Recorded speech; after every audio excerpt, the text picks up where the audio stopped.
डूबती हुई नैया बताया कांग्रेस को कीर्ति आजाद ने, और उनका ये सीधा इंडिकेशन है कि अब कांग्रेस से ये बाकी दल दूरी बनाने वाले। तो बिहार में क्या होने वाला जरा वो समझते हैं, जानकारी आपके सामने रख रहे हैं। दिल्ली चुनाव के बाद इंडी में तनाव दिखाई दे रहा है और साफ साफ दिखाई दे रहा है बयानों में।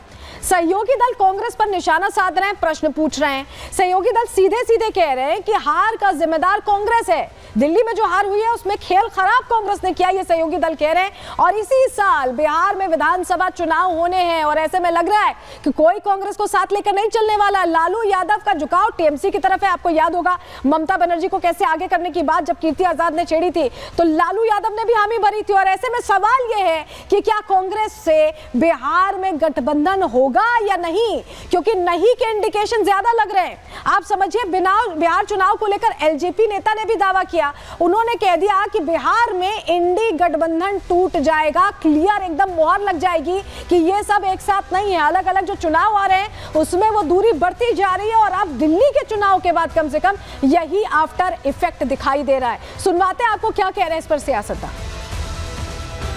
कांग्रेस के नुस्खिए, नालायक, नाकामयाब युवराज व युवरानी कांग्रेस के लिए भी लाइबिलिटी है, इंडी गठबंधन के लिए भी लाइबिलिटी है। और ये इंडी गठबंधन केवल व केवल दो ही मुद्दों पर बना है। पहला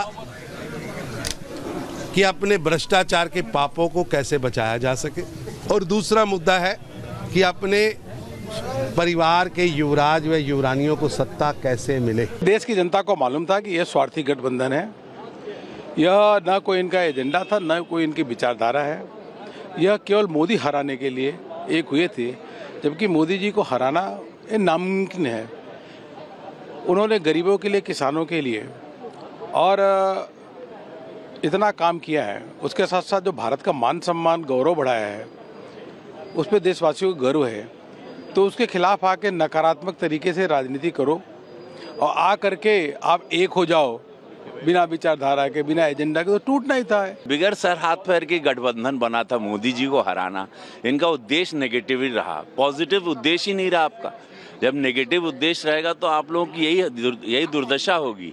सब बिखरना था, देश को भी पता था।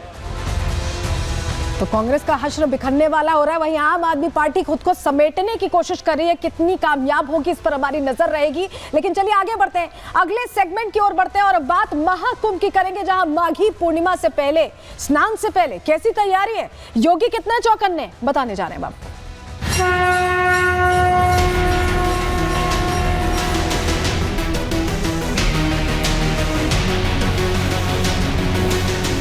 एक अस्थायी शहर में 45 करोड़ श्रद्धालु आकर के डुबकी लगा करके चला जाए तो इससे बड़ी बात और क्या हो सकती है। पहली बार हुआ होगा ऐसा कि लोग 300 किलोमीटर के जाम में फंस गए। नकारात्मकता फैलाने वाले वही लोग हैं जिन्होंने जीवन भर वीवीआईपी ट्रीटमेंट लिया है।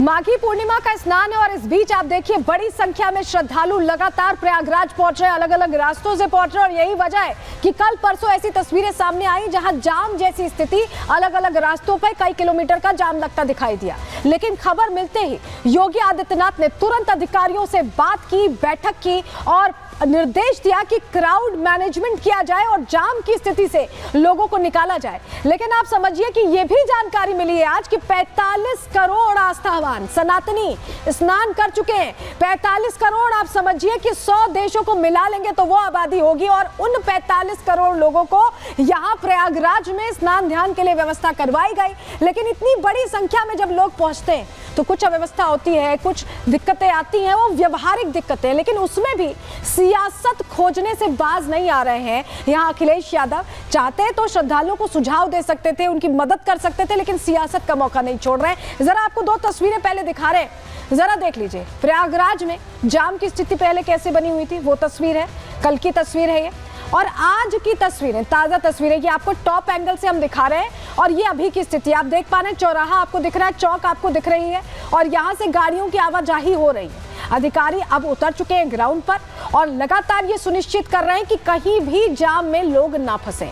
ये दो तस्वीरों का जो फर्क है, ये कैसे लाया गया है, क्या किया गया है, ये भी हम आपको बताएंगे। लेकिन पहले आप ये समझ लीजिए कि अब जाम खुल चुका है। माघी पूर्णिमा के अवसर को लेकर उत्साह में है सनातनी, बड़ी संख्या में पहुंचे, लेकिन जाम खुल चुका है। तस्वीरें हमने आपको दिखाई, लेकिन आपको बताते हैं कि ये जाम खुला कैसे, क्योंकि कई किलोमीटर लंबा जाम था और जितने प्रयागराज को लेकर एंट्रेंसेज हैं वहां पर अलग अलग जगहों पर ये जाम की स्थिति बनी हुई थी। लेकिन व्यवस्था पुख्ता करने के लिए योगी आदित्यनाथ ने खुद कमर कसी, अधिकारियों के साथ बैठक ली। कैसे पूरी रणनीति तैयार की समझिए।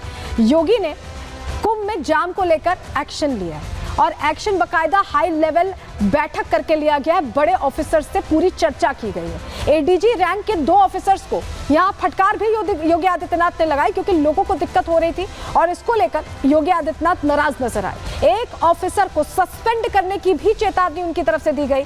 ट्रैफिक जाम जल्द से जल्द खुलवाने के आदेश दिए गए और जिसके बाद एक्शन हमने आज देखा है। योगी के आदेश पर ऑफिसर्स खुद जमीनी स्तर पर काम करते दिखाई दिए। उन्होंने मोर्चा संभाला, हाईवे और सड़क पर खुद यहाँ पर अधिकारी उतरे और एक एक चीज की उन्होंने मॉनिटरिंग शुरू की। कहाँ कहाँ गड़बड़ियां हो रही हैं उसको देखना शुरू किया।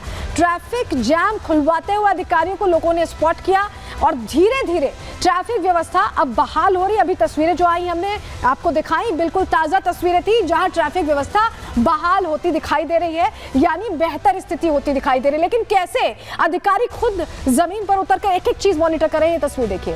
ट्रैफिक जाम खुलवाने के बाद यहाँ अधिकारी खुद खड़े हैं, हर नाके पर खड़े हैं, हर बैरिकेडिंग पर खड़े हैं और कोशिश उनकी यही है कि कहीं भी जाम की स्थिति ना हो। वो लगातार ड्रोन से भी मॉनिटरिंग कर रहे हैं। ये जो हम तस्वीर आपको दिखा रहे हैं, आप समझिए ट्रैफिक को हटवाने के लिए, जाम खुलवाने के लिए एक एक चीज को लेकर यहां मॉनिटरिंग चल रही है।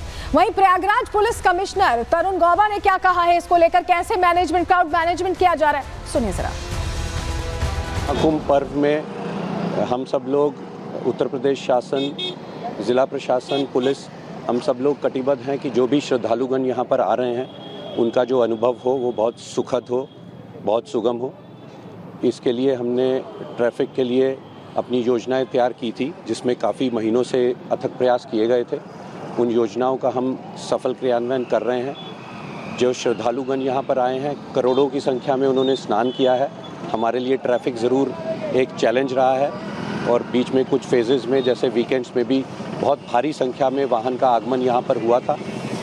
उसको दृष्टिगत रखते हुए जो हमारा पुलिस बल यहाँ पर तैनात है, जो हमारे प्रशासनिक अधिकारी यहाँ पर तैनात हैं, अथक परिश्रम करते हुए उन्होंने जो भी सिचुएशंस आई उनको रिजॉल्व किया। अभी आप देखेंगे कि बहुत सुगम तरीके से यातायात यहाँ पे चल रहा है।